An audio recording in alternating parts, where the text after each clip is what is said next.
The views and opinions expressed on the show are those of the guests or hosts, and not necessarily those of the advertisers, networks, platforms, or stations. Warning that the content of the show may not be suitable for all audiences, and that viewer discretion is advised. The show does not intend to provide medical, legal, or financial advice, and viewers or listeners should consult with a professional before making any decisions based on the information Welcome, everybody, presented. to the Paranormal Intelligence Agency. It is 8 p.m. Eastern Standard Time, Wednesday, November the 19th. Welcome, everybody, to the show. I know y'all come in to listen to the great Jack Carey. He is not feeling very well this evening. He's under the weather. He has asked me to sit in his venerated throne for the evening, which I am humbled and delighted to do both at the same time. Jack is a good friend, and I totally respect him. I respect his work, his research, his incredibly calm demeanor through so many things. Like, Jack is like the one person I know, because my show, in contrast, is chaotic, as Mark will 100% attest to, especially on the breaks. It's definitely chaos. And Jack is just like, he's like that heartbeat in the background. Thump, thump, just calm, always calm. I very, very seldomly ever hear his voice modulation change, which is kind of cool. I kind of wish I was more like that. But there again, I wouldn't be me if I was. So welcome to the show. It is a balmy Wednesday evening. I live in the state of Florida. I don't know about the rest of y'all. I know most of the country's a little bit icy right now, a little bit nipply. Florida got that way last week, and now we're warm again. But apparently we are going to be chilling down next week through the Thanksgiving holiday, which is, I'm looking forward to it because I got to tell you, when you live in 80 to 90 degree heat 3/4 of the year, that 30 to 40 degree weather is welcome, even though your body hates it. Because, yeah, here in Florida, there is a thing. It is a thing. I know Northerners laugh because they're like, is that really a thing down there? Do y'all really have thin blood? I'm like, I don't know if it's thin blood or if it's just prolonged exposure to stronger sunlight. But, yeah, if you could move down here from the Arctic, and if you're here for longer than a year and the thermostat goes below 75, you are cold. You are literally cold. You're looking for anything to put on your body to warm yourself up a little bit. If it goes below 60, yeah, you're in full panic mode looking for wool. I mean, it's just or heater, anything to warm yourself up again. And that is not a joke. It literally, if you live down here, and I'm not saying like snowbirds seasonally or people who vacation here and in and out. I'm saying people who live here. Your body adapts to this heat, and your thermostat changes. Your internal thermostat changes, and yeah, you get cold really fast under what would normally be absolutely tolerable conditions. But yep, nope, not so much down here. With that being said, what a day, guys! What a day! And I mean, I know Jack is kind of like me. He's an information source of all, and we do have each other in our feed, so I watch what he posts, he watches what I post, and we're both interested in the same things, and we both think very, very much alike, which is, it's not common that I find other people, especially people who study fields of reason or logic, such as the paranormal, UFOlogy, cryptozoology, ghost hunting, all those things. You do find your pockets of incredibly rationally intelligent people. And, yep, you got to mix that up with all the other pretty colors that go in the display when you're in this field. And Jack is just one of those really ridiculously intelligent people that I can talk to that man for days just comparing notes.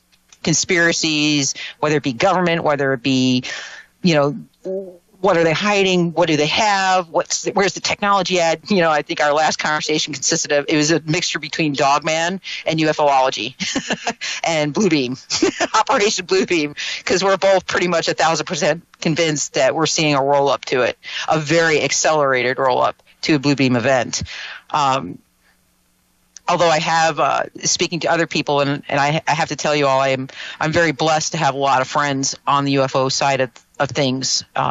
a lot of people who I would consider OGs in UFOlogy. Don Ecker, to name one. I mean, I have a lot of very good, dear friends that have been at this for decades. And I mean, when I say decades, I'm not saying the last 20, 30 years like me. I'm saying 50, 60 years. I mean, they've been going at it since, basically the cloak started coming down and up again and down again and up again. So when I'm, throwing out theories with them and we're exchanging information, it makes me kind of sit back sometimes and I just suck my breath in because I'm so awed at the fact that I'm in conversations with these people that I respect so much, that have given so much of their lives to trying to bring truth to people, whether it be theoretical truth or whether it be, their own, they've had the evidence in their hands truth. It's just been such an honor. And like I said, with Jack, he's also one of those people I'm just honored to be friends with him. I'm honored to be connected to him in this field, and I'm absolutely honored to be hosting his podcast. That being said, so guys, how many of y'all watched the whole anticipated NASA 3 p.m. Eastern Standard Time press release photograph of 3I Atlas? Dun, dun, dun, dun. And they released the photo. And any of us who have been watching the photos come out of Japan and China and everybody else who's got something orbiting up there that can take a picture of it. And we've seen like beautifully crystalline clear photos. We're all looking sideways at the NASA photo going, what the hell am I looking at? That looks like literally a street lamp in the fog. This is worse than when they did the whole, the heck is the name? Mark, what's the name of the stupid camera they put up there? Not Hubble, the new one. The one that took the picture. James Webb. Yes. The one that's supposed to be so crystal clear we can see like 10 billion galaxies away. Yeah, and the picture that they put up, the first picture they put up, I'm like, that looks like my kitchen counter. Like, no joke. That looks like the granite on my kitchen counter. If you shine a light on it and turn everything else off. Well, don't worry. The moon landing stuff and the Mars photos look a lot better. Dude, it really grinds me because I think back to all the people that I have been connected to in this field. I mean, I've got Don, and you forget Don Ecker was the one that had the photographs from the moon, from the dark side of the moon. And it showed very clearly structures on the dark side of the moon. I'll never forget that because he sent them to me years ago. And I remember going through them going, dude, where are these? And he's like, they'll never be online. He goes, you'll never be able to find them online because every time somebody tries to put them online, they're gone. He goes, and we're not just talking gone, we're talking gone, like burned, gone. But you could literally see these pipe-like structures coming out of the ground. And if there is one thing about Don, you and I think we can both agree on, he's a very straightforward person. Very honest to the point of sometimes it's painful honest, but he's a straight shooter. He doesn't hold anything back. He doesn't flower things up. He just aims and fires with whatever information he's got. And so, yeah, when I look at the pictures he showed me, and these pictures were from, I believe, the mid to late 80s going into the early 90s.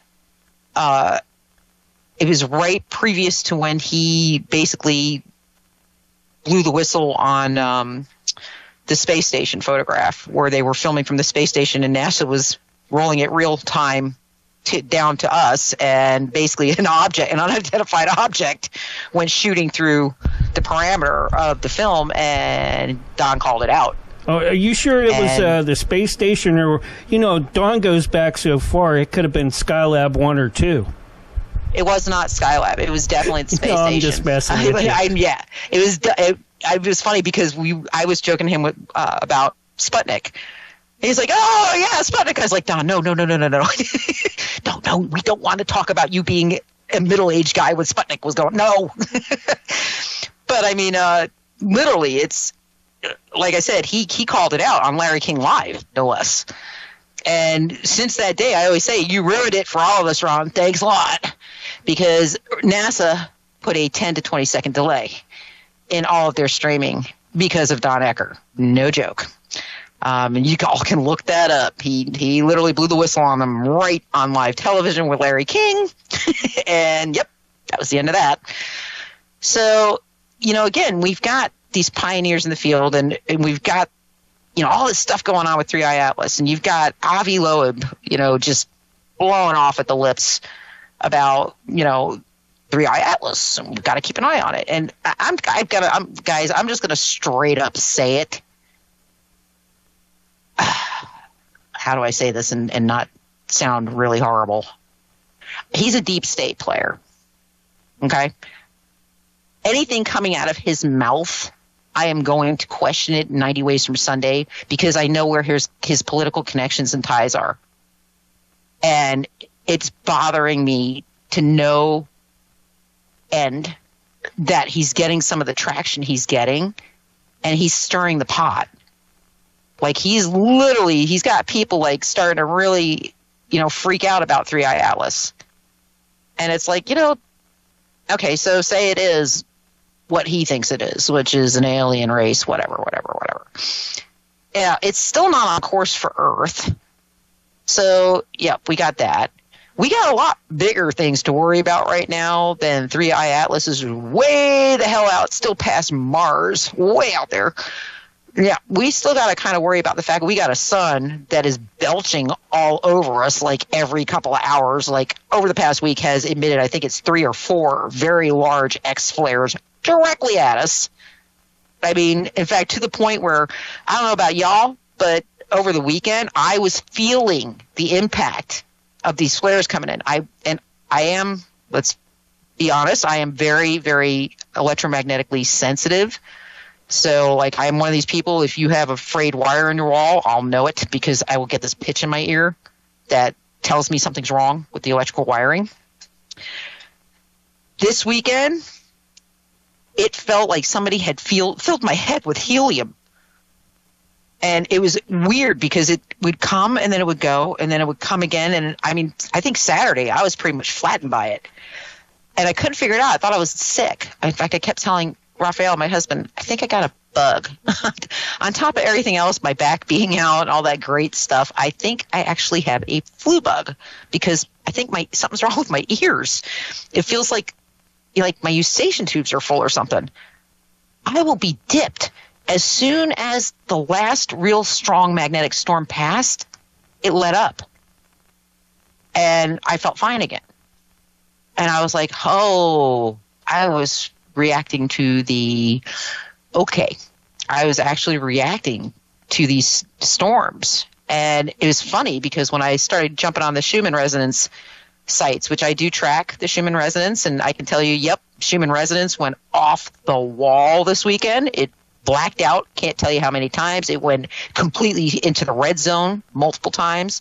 It was like dancing. It was all over the place. Yeah, when I was on that site, I was looking and I started realizing that there were a lot of people complaining about exactly the same symptoms I had felt. And I was like, okay, so yeah, this was enough of a hit to physically impact people who are sensitive to electromagnetics. So I wasn't the only one. That nausea, the headache, it literally felt like I was underwater, like there was pressure in my ears. It was crazy. But now it's cleared up, and I'm like, I'm waiting for the next X flare to belt directly at us. The only thing I can think of is that, over the last few years, the magnetosphere has seriously thinned out, and that's no joke. Now, we've known, and folks, you got to understand something. The sky is something I have watched. The sky, the universe, space. These are things that I keep an eye on and have for decades. Because for many, many years, I have felt something really off or just sensitive. Off. And I was looking for answers as to why. Why is it? Why do I get this like impending feeling of a freaking missile coming down a tube? I mean, it was very offsetting. And when I started looking into things, I realized that, yeah, we were going through some changes here on the planet. In fact, I think it was 2009, Mark. I think it was right first show I ever did on polarity was right before I met you. I know I did it when I was with Sepia with you. And then when we moved to Dragus, I did multiple shows on it, on the poles reversing. And I know I got shot down about it. I mean, I can't tell you how many people thought it was ridiculous that I would even talk about that. And this was back in, like, it started in 08, 09. I started actually publicly talking about it. I started writing about it in 2004. But, yeah, I had a feeling something was wrong with the poles. And I knew we were overdue for a pole reversal. So I was looking at the different symptoms that would go with a shift of magnetic poles. And one of the symptoms, of course, would be the thinning of the magnetosphere. And, yep, we had at that point, and this is not uncommon information. You can look it up. It's just Google it. But, you know, for about two and a half decades now, down in Antarctica, we've had a thinning area of the magnetosphere. In fact, it's an area where planes cannot fly through because of the radiation exposure. And we've known about that for at least 2.5 decades, that there was this spot down between Africa and South America, and it moved across the Atlantic Ocean. And there was always an area that flights were told they could not.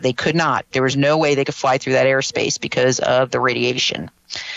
So again, you know, I see these articles popping up now about, oh God, the sky is falling, Chicken Little run. You know, the poles are reversing. I'm like, yeah, but dude, we've known, okay.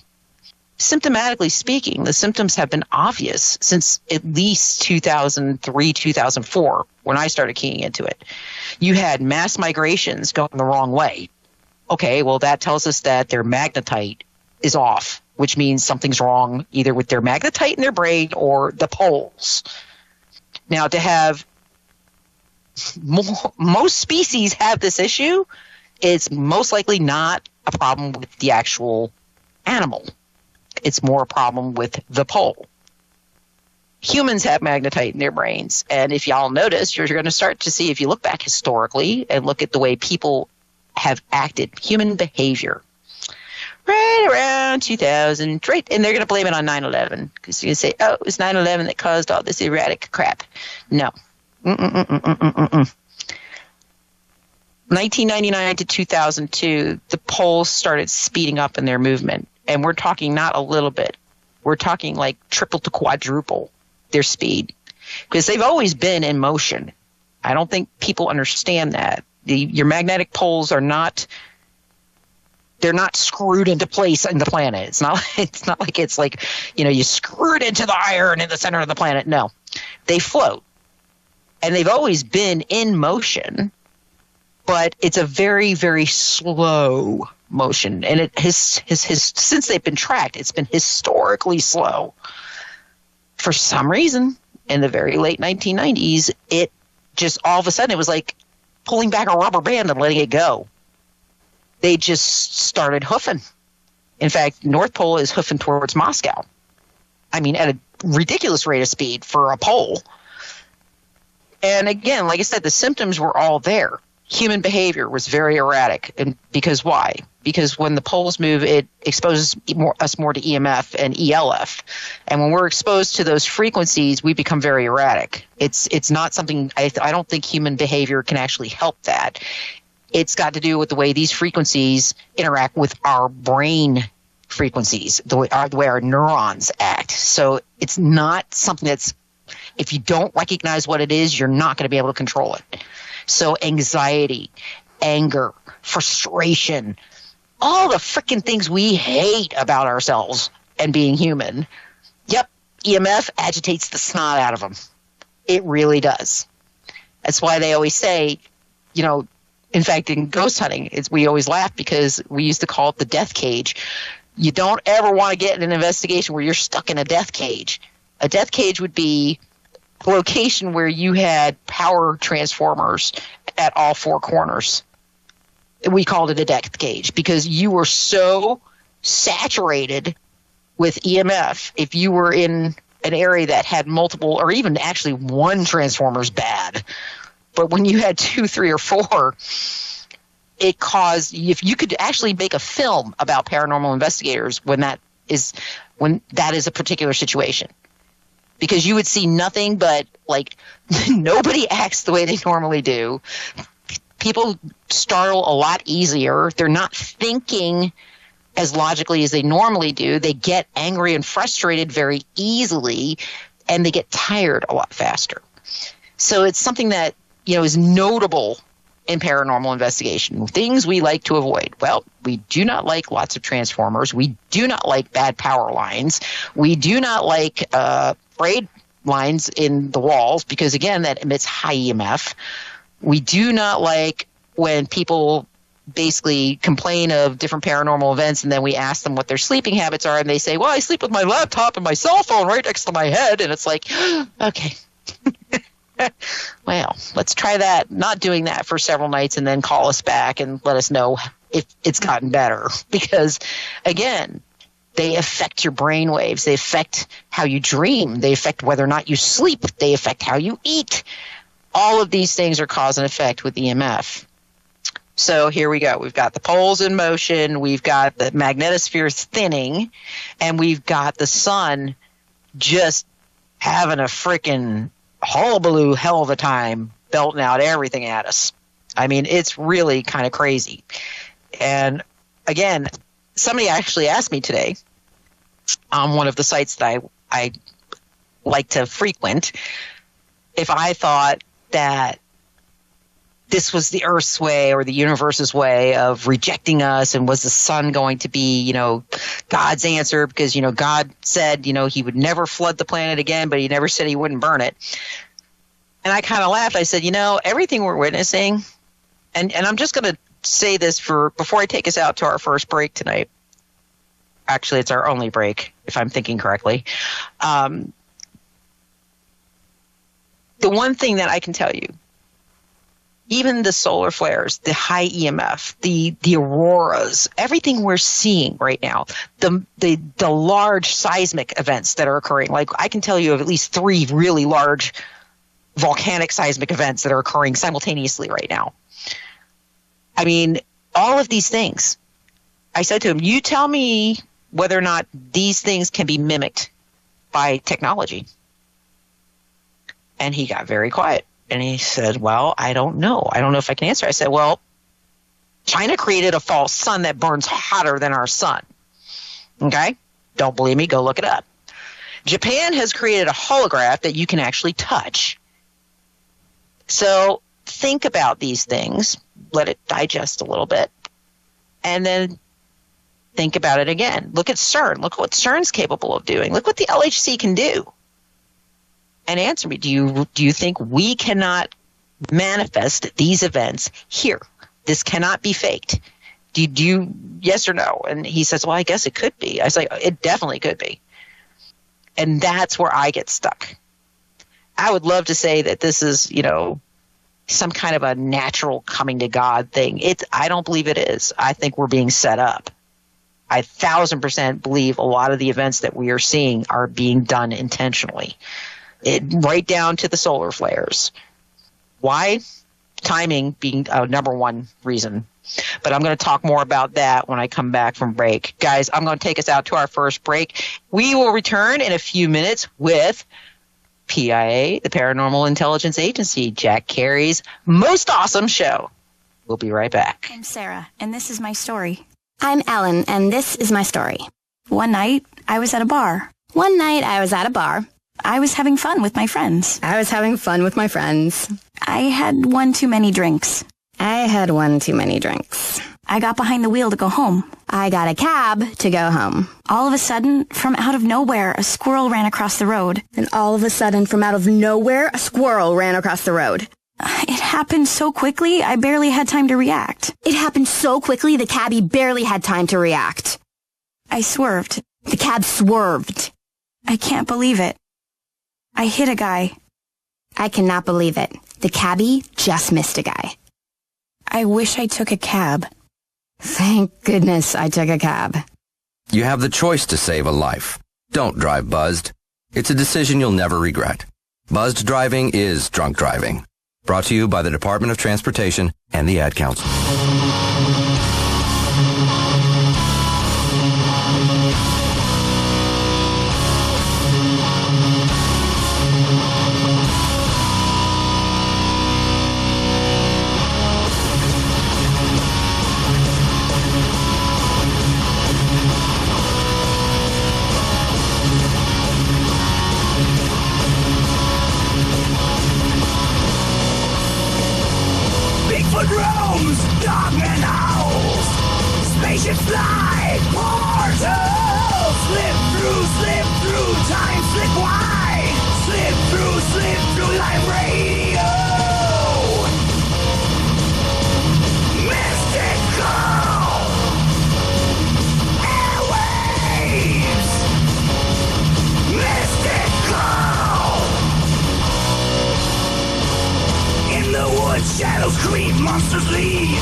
Ancient times to modern days.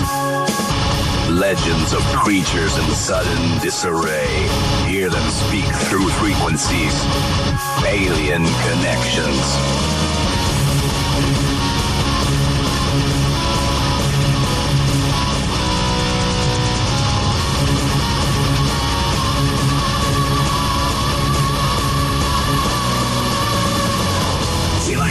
Break it out, truth untold.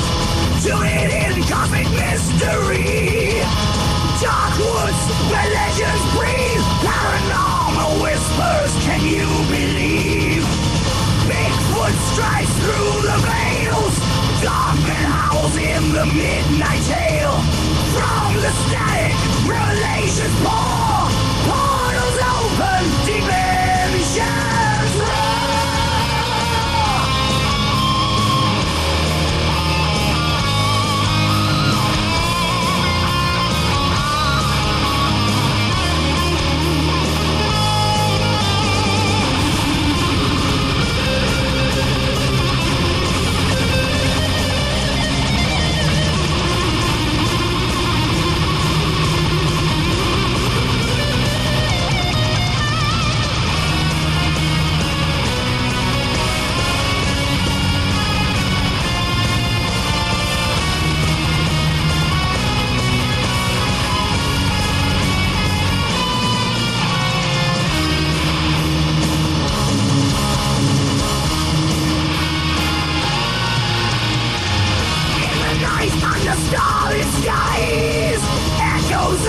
Truth, no disguise. Cryptid shadows creeping near. Through the static, voices clear. Dark woods where legends breathe. Paranormal whispers. Can you believe? It's the Paranormal Intelligence Agency Radio. Enjoy the show. It's how we spend our Wednesday nights. Yay,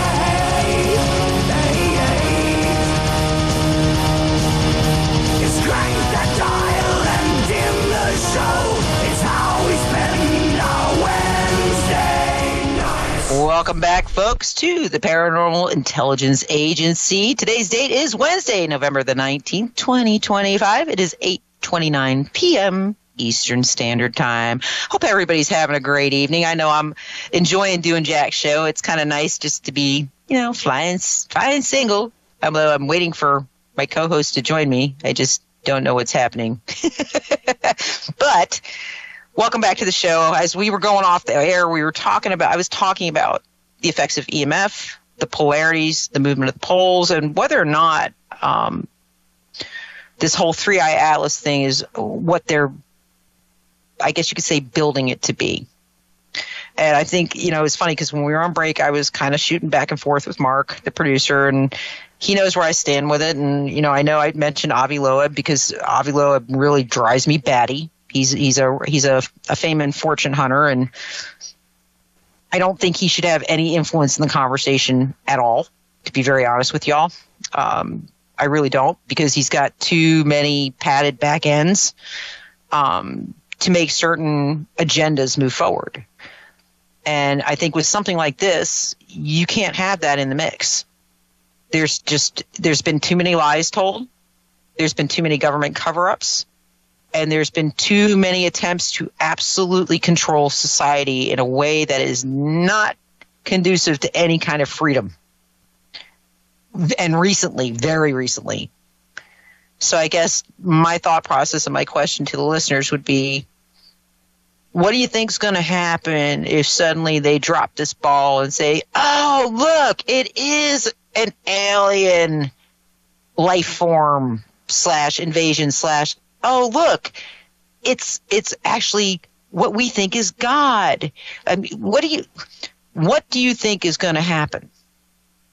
Do you think that it's just going to, most people are like you and me and Mark and some of my co-hosts on my show where, we actually rationally think things through and say, wait a minute, this is really convenient. What convenient timing this is. They spent 50 years saying absolutely not. And in the last 3 or 4 years, when they're trying to take control of everything, it's suddenly, well, look at this disclosure. Look at this film we suddenly stumbled into. Oh, look, these weird-looking Tic Tac things are flying all over the place, and our military's been keeping an eye on them since, I don't know, early 2000. Oh, gee. Well, it's really interesting, too, mentioning the Tic Tacs. Really interesting, because I dropped some information in my chat for my show earlier today, because I'm going to discuss this on the Vault also. Very little known, fact is that back in like 2002, 2003, which is about the same time that our military personnel started, discussing the fact that they were seeing these weird tic-tac anomalies that moved at ridiculous rates of speed. And they just didn't make sense intelligently that, these things, it couldn't be man-made, could not be man-made. Well, lo and behold. The Lockheed Martin CL-957 Tic Tac, developed in the early 2000s under the classified project Orbit Lance, is the next generation transmedium aerospace platform currently undergoing operational testing at Groom Lake Test Site. So, yeah, guys, Tic Tacs, those are ours. Just saying. And not only ours, they're the CIA's. Those people that we can't trust at all. The Alphabet Agency. I'm just waiting for the NSA to finally rear their head and just because they got it all. And I've always said that. This is the whole pity-patty crap thing we see here in the United States. It's BS. Because the NSA literally has had the ability to scrape all of our information and store it, since the 80s at least. I mean, y'all think that the time of the computer and the age of the internet in the 1990s into the 2000s, that was when, some of these abilities started, little tiny abilities. No, dude, they were fully equipped in the 80s. Fully. Because like I said, the crap that we are allowed to use, it's already outdated to them. Like way outdated, not a little outdated, way outdated. Like, they don't need it. It's completely inane to them, by the time we get it. So it's kind of like when I was talking to Don earlier today, and I was mentioning, we were talking about advancements. I had showed him, the information on the Tic Tac and the Lockheed Martin CL-957. And, I said to him, it's kind of like the quantum computer.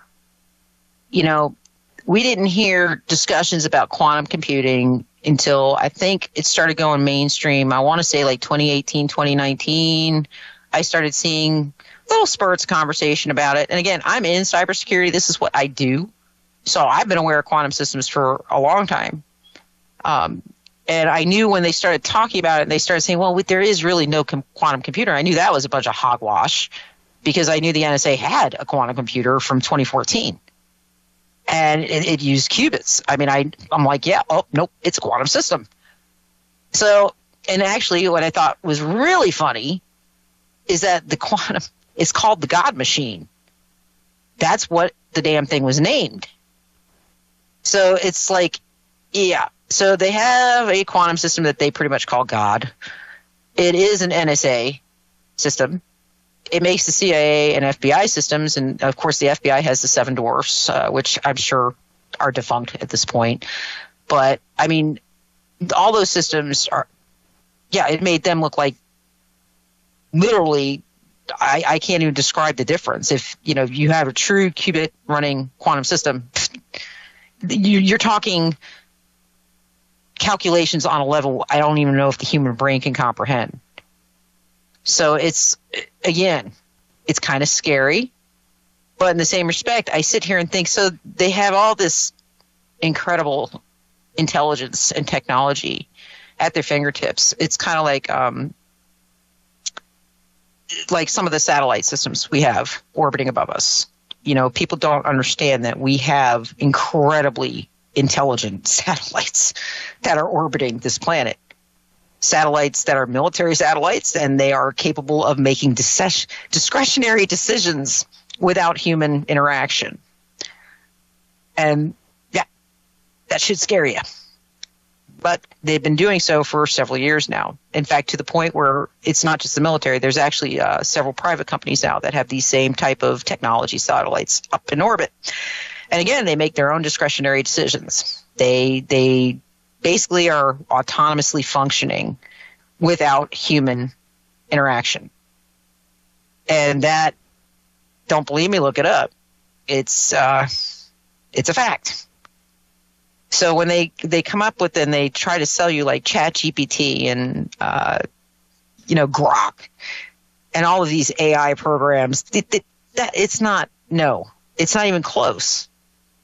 It's not. It's a pretty processor wrapped up with a bow on it. That's pretty much what they're selling as AI. That's what it is. It's just really good processing with a bow on it. And it's actually, in comparison to what the military has, it's not even good processing. It's not even close. But that being said, there are systems out there that you do need to be afraid of because they are capable. And I'm not saying that they've achieved a singularity. That's not my point. My point is that they come close enough to where you need to be very concerned. Because, again, we're a bunch of idiots. And I say that with love to humanity. Sometimes it's with aggravation. I'm not very patient with people. Much more patient with animals than I am with people. But we're not exactly, how can we put this? We're not exactly a brilliant species. We're really not. We seem to repeat our mistakes over and over and over again. I mean, even now, we just went through COVID. We just went through this, guys. We're not even 5 years past it. Okay? And they're already starting to push the button on trying to cause, panic on another pandemic. Once again, like I think it was H5N5, which is a variation of the bird flu that's supposedly not supposed to be able to infect humans. And apparently it did this past week. There was a case in Washington State. And, one person was reported to have had it. And the person recovered. But, no, they made this huge headline. Oh, undetectable, bird flu, new flu, da, da, da, da. So it's like they're trying to spin this up again. And as we all learned the very hard way, some of us knew it basically through the whole thing that it was BS and it was a giant psyop and that capitulation was not the answer. And we hung on to that. And it was really, I got to tell you guys, it was difficult navigating that because I guess it was very frustrating to see how easily people fell for it, how quickly people put their arm out to get an injection that hadn't been tested or vetted. And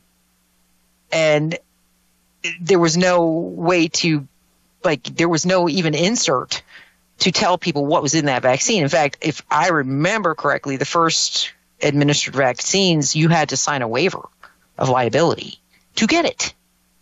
And people were lining up to do that. And it took me a few months to actually get my head, I guess you could say, out of my ass and stop being angry at people for capitulating and realize that it was a symptom of society and that the only way to stop that would be to educate people. And that meant putting your head on the guillotine, which I know I did it. I know Raphael did it. My husband, we both did it. We were educating people publicly to the point where we both got completely deplatformed several times. Didn't matter. Kept on keeping on, because basically, no matter how you flip this, we're all in it together. And we both, I think my husband and I both knew that eventually the truth was going to have to surface, because there was going to be drastic side effects to what occurred, because you cannot do an untested vaccine on a mass amount of people, especially one that deals with your genetics and your DNA, and not have it backfire in some way, shape, or form. That was just, it was stupid to think that, nothing was going to come out of that and everybody was going to be great and hunky-dory and follow the yellow brick road. No. But I get it. I think they thought that COVID was going to kind of unite people like 9/11 did, which just blows my mind that they would go that far, but they did. And now, we're looking at 3i Atlas. And I know a lot of people keep saying, no, they would never fake something like that. They would never. Oh, yeah, they would. They would fake so much more than that. You have no idea. And they have. They have faked more than that. And that's, I think, what's really bothersome. People, I think, are waking up. I think the general population is beginning to start to question. Although I'm not really sure I'm on board with how things are being questioned. And it is confusing, because you're seeing a lot of lines kind of blur. Like I am a very staunch conservative in many, many ways, especially fiscally. And yet I am finding myself saying, what is Israel doing and why? Why are we giving them so much money? Why are we giving all these places all this money? What? I didn't work my butt off for Zelensky and his wife to go on shopping trips in Paris. I most certainly did not work my butt off for Bibi to freaking do his whole Greater Israel thing. I guess maybe I'm to that stage in life, or maybe I've just seen too much at this point where I'm just like, enough. It doesn't mean you're left or right or conservative or liberal. It means you're freaking human. You're human. And you want to see things change. And part of that means, calling their shit out. Like I said, 3i Atlas, NASA made it worse today. They posted like the most ridiculous, retarded picture I've ever seen a quote-unquote government agency post. Really. I mean, it looked like, I said to Mark on the break, it really looked like a street light in the fog. I mean, we supposedly have some of the best technology, like literally in the world, floating above us to take pictures of this shit. And, nope.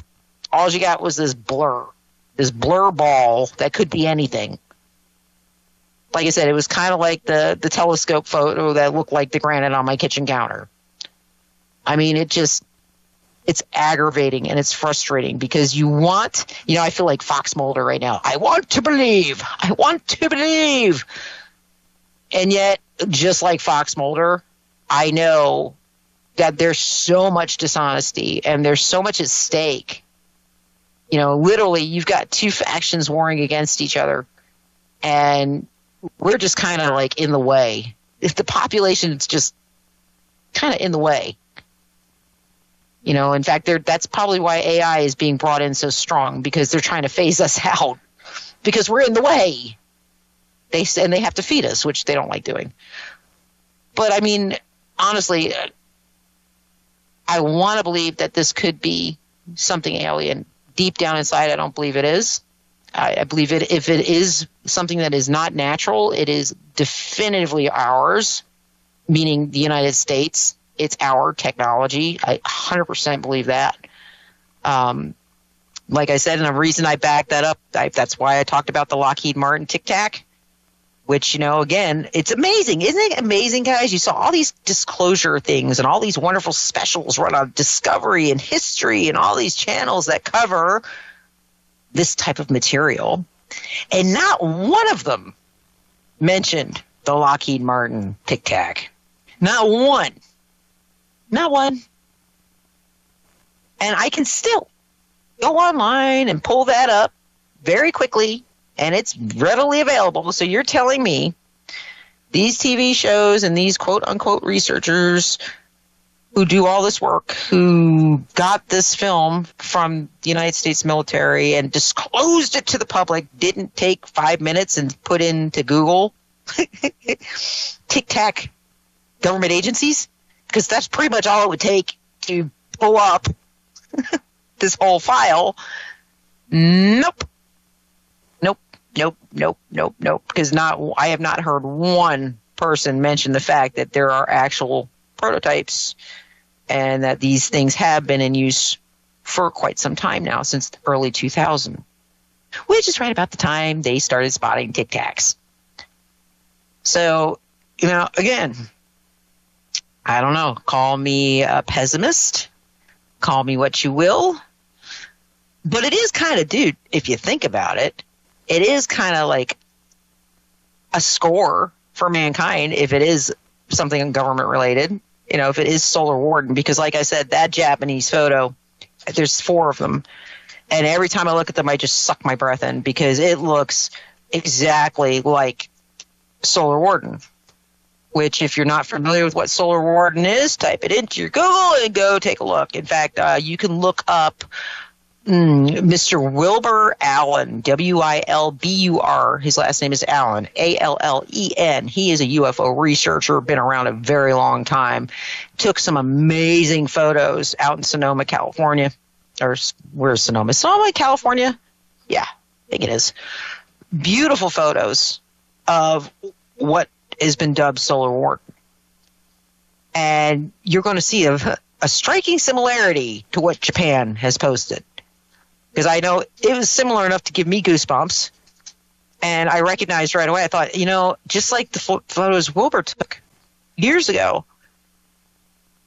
it almost looks biological. I thought that was really interesting because what I was looking at in the Japanese photos and what I've looked at in Wilbur's photos, which, what is it? I think it's UFO DC is his website. I have to double check it. Before I go off air, I will double check it for you guys. But it's, you can look at the photos that Wilbur took in Sonoma and then go ahead and Google the Japanese photos of 3-Eye Atlas. And you're going to see some really striking similarities. And one of the things that Wilbur had theorized years ago was that the objects he was photographing, and you have to imagine this man went all over the world photographing these things. Alaska, California, Arizona. He was over, I believe, in Egypt. He's been everywhere, literally photographing these things. The one thing he kept saying is that in his experience with them, when they would appear, when they wouldn't appear, because they would just appear. He said it wasn't like, he swore there was like some kind of a rift that they were coming through. Because he said 1 minute they were not there, and the next minute they were there. And then they were gone. It was just the craziest thing. But he believed, from what he was looking at in his photos, that they were biological. Like that was something he said many times to me on my show when I would have him on as a guest. And when we would have personal conversations. In fact, Wilbur and I have met and actually had lunch several times. And yeah, the one thing he kept literally making a point out of was that these things look biological to him. And when I looked at them, I had to agree. It does. There's a biological component to it. And it's kind of weird because again, it triggers me into my whole sci-fi background because I'm a huge sci-fi addict. I don't know about the rest of you guys, but yeah, I mean, I have watched a lot of shows, Farscape being one of them. Of course, Stargate, which, by the way, is being rebooted. For those who did not know, apparently Amazon has bought Stargate, and they're going to be rebooting the show. The original, I believe, SG-1 is being rebooted. FYI. But, and I'm not happy it's Amazon. No, I'm not. But it's still Stargate, guys. It's Stargate, man. But Farscape was one of them. And I believe Farscape was one that did feature like a biological type ship. And yeah, it's so weird because I've said it many times on my show. I will say it on this show that I do believe that Hollywood was like a soft sell to reality. In other words, many times what they would sell as science fiction or as fiction wasn't actually science fiction or fiction. You know, I know a lot of people call it, they called it like prophetic entertainment or prophetic, what was the other word? It wasn't just because there's a lot of authors who are in that category also. It's prophetic entertainment or prophetic documentation or something like that. But like Jules Verne is in that group. Gene Roddenberry is in that group. There's multiple writers. Lovecraft is in that group where, you know, they believe that these writers were not just, this was not fantasy. Like they were actually trying to relay messages or trying to show us fact. And it's funny because, you know, again, if you look at Roddenberry and a lot of things that were featured on Star Trek, very much part of our current. Not even, we're not even talking Stardate, 2364. No, we're in Stardate 2025. And we've actually surpassed the whole flip recorder thing. We definitely got the tablet, dude, dingy, doohickey thingy down. The earpieces, oh yeah, got that down. That Bluetooth technology going on. We've got, at this point in time, they're actually able to basically transport things. In other words, have them manifest at a different location without being physically moved. So, yeah, guys, we've got holograms that are touchable. I mean, yeah, this is all Roddenberry stuff. We're there and past it. We are nowhere close to 2300, whatever Stardate that was on Star Trek. I mean, on top of that, you've got even Star Wars. A lot of people in our field have theorized that the Death Star is actually our moon. It's a soft sell. It's a soft sell. It's a soft sell. I hate to say it, guys, but as time goes on, the more I'm seeing, the more I have to agree with that. A lot of this stuff could very well be soft sell. And we have just been blind, deaf, dumb, and stupid for decades now.